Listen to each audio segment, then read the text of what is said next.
కానీ ఈ లోపు జరగాల్సిన అంటే ఇప్పుడు ఇట్లాంటి దాడులు కావచ్చు లేదా ప్రతి దాడులు కావచ్చు ఈ లోపు వీళ్ళు ఆవేశపడితే ఇబ్బంది కదా అని అనేది అది ఇప్పుడు వాళ్ళు ప్రెస్ మీట్ ద్వారా చాలా డైరెక్ట్గానే వార్నింగ్ ఇస్తున్నట్టుగా కనపడతా ఉంది కదా. అది వార్నింగ్ కూడా కాదు, అక్కడ ఈ క్రిస్టియన్స్ని మా మీదకి రెచ్చగొడుతున్నారు. అంటే మమ్మల్ని ఇప్పుడు విషయపరంగా మమ్మల్ని ఎదుర్కోలేరు. బైబిల్లో ఉన్న విషయాలను మేము ఎప్పటికప్పుడు చెప్తూ ఉన్నాం. ఎందుకంటే నాకు బైబిల్లో చాలా విషయాల్లో అవగాహన ఉంది కాబట్టి. వీళ్ళు ఒక డిసైడ్ అయిపోయారు, కరుణాకర్ లాంటి వాళ్ళని మనం విషయపరంగా ఎదుర్కోవడం సాధ్యం కాదు, వీళ్ళని ఏదో ఒక విధంగా క్రైస్తవ సమాజంలో బ్యాడ్ చేసేయాలి, ఇప్పుడు మన వాళ్ళని చంపేంత నరహంతకులు వీళ్ళు అని ఒక ఇమేజ్ క్రియేట్ చేస్తే ఇక వీళ్ళు ఏం చెప్పినా, వీళ్ళు ఎన్ని సత్యాలు చెప్పినా తీసుకోరు, జనాలకి నమ్మరు. అలాగే రేపొద్దున ఎక్కడన్నా వీళ్ళు ఏకాంతంగా కనపడిన, ఒంటరిగా ఉన్న కొంతమంది సైకిక్ మెంటాలిటీ ఉన్నటువంటి గొర్రెలు అని మా భాషలో గొర్రెలు అంటూ ఉంటాం, వాళ్ళు విశ్వాసులు, వాళ్ళని రెచ్చగొట్టి మా మీద దాడులు చేసే విధంగా, మా మీద అటాక్ చేసే విధంగా వాళ్ళు రెచ్చగొడుతున్నారు. అంటే వీళ్ళ చేతికి మట్టి అంటకుండా గొర్రెలను రెచ్చగొడుతున్నారు. ఇది ఒక స్ట్రాటజీ. ఫైనల్గా ఏం చెప్పదలుచుకున్నారు ఈ ఇన్సిడెంట్కి సంబంధించి? ప్రవీణ్ పగడాల గారు మాకు విషయపరంగా సిద్ధాంతపరంగా ప్రత్యర్థి అయినప్పటికీ ఆయన అలా చనిపోవడం అనేది ఒక మానవత్వంగా మేము కూడా కొంచెం బాధపడే విషయమే. ఎందుకంటే అతను వ్యక్తిగతంగా ఎలాంటి వాడైనా అతని మీద ఆధారపడిన వ్యక్తులు, కుటుంబం, వ్యవస్థ ఉంటుంది.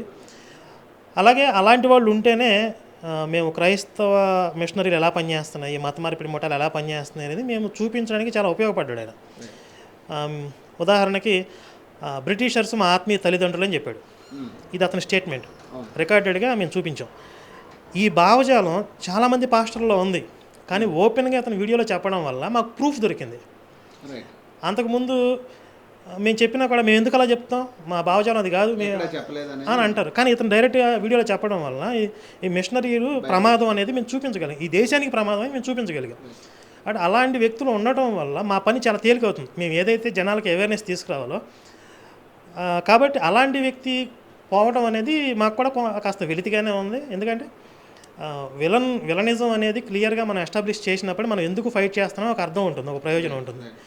కనుక ప్రవీణ్ గారి మృతి బాధాకరం అయినప్పటికీ ఈ మృతిని ఆధారం చేసుకుని ఈ దందా చేసినటువంటి ఈ ఇంతకుముందు చెప్పే కదా రాబందులు, శవాల మీద పేలాలు ఎరుకునే రాబందులు ఏదైతే స్వప్రయోజనాల కోసం దీనిని వినియోగించుకోవాలని చూస్తున్నారో వాళ్ళు ఇంకా ఇంకా పతనం అవుతారు. అంటే ఇలాంటి ప్రవర్తన వాళ్ళలో కనపడే కొద్దీ సమాజం వాళ్ళని ఇంకా అసహ్యించుకుంటుంది. ఇప్పటికే వాళ్ళు డిఫెన్స్లోకి వెళ్ళిపోయి వాళ్ళ మత మార్పిడి ముఠాలకు సంబంధించిన సమాచారం అంతా సోషల్ మీడియా అంతా తిరుగుతూ ఉంది, వాళ్ళ మీద జనం చేత్కరించుకునే పరిస్థితి ఉంది. ఆ అసహ్యం నుంచి, ఆ చేత్కారాల నుండి వీళ్ళని ప్రొటెక్ట్ చేసుకోవడానికి, విషయాన్ని డైవర్ట్ చేయడానికి, వాళ్ళ మీద సింపథైజ్ చేసుకోవడానికి ఎలాంటి స్ట్రాటజీలు ప్లే చేస్తున్నారు, ఇవి కూడా జనాలకు అర్థమవుతున్నాయి. మీరు ఇంకా దిగజారిపోతారు, మీరు గౌరవప్రదంగా జరిగిన విషయాన్ని, ఉన్న విషయాన్ని ఒప్పుకోండి, అది ప్రమాదం స్పష్టంగా అర్థమవుతుంది. ఒకవేళ ప్రమాదం కాదు, ఎంక్వైరీ చేయించండి, తేలిద్ది, ప్రాపర్గా ఆ విషయాలన్నీ బయటకు వస్తాయి. అయితే గీతే మీ పాస్టర్లలో ఆయనకు శత్రువులు ఉన్నారు, లేకపోతే ఇంకొక వర్గంలో శత్రువులు ఉన్నారు, వాళ్ళ మీద మాట్లాడే దమ్ములేక ఇక్కడ మాలాంటి వాళ్ళు అయితే తేరగా ఉన్నారని చెప్పి మా మీదకి వస్తే మేము చూస్తూ ఊరుకోం, మా పోరాటం ఆపం, ఇది ఇలాగే కంటిన్యూ అవుతుంది. థ్యాంక్ యూ అన్న. సో మరిన్ని అప్డేట్స్ కోసం చూస్తూనే ఉండండి RTV తెలుగు.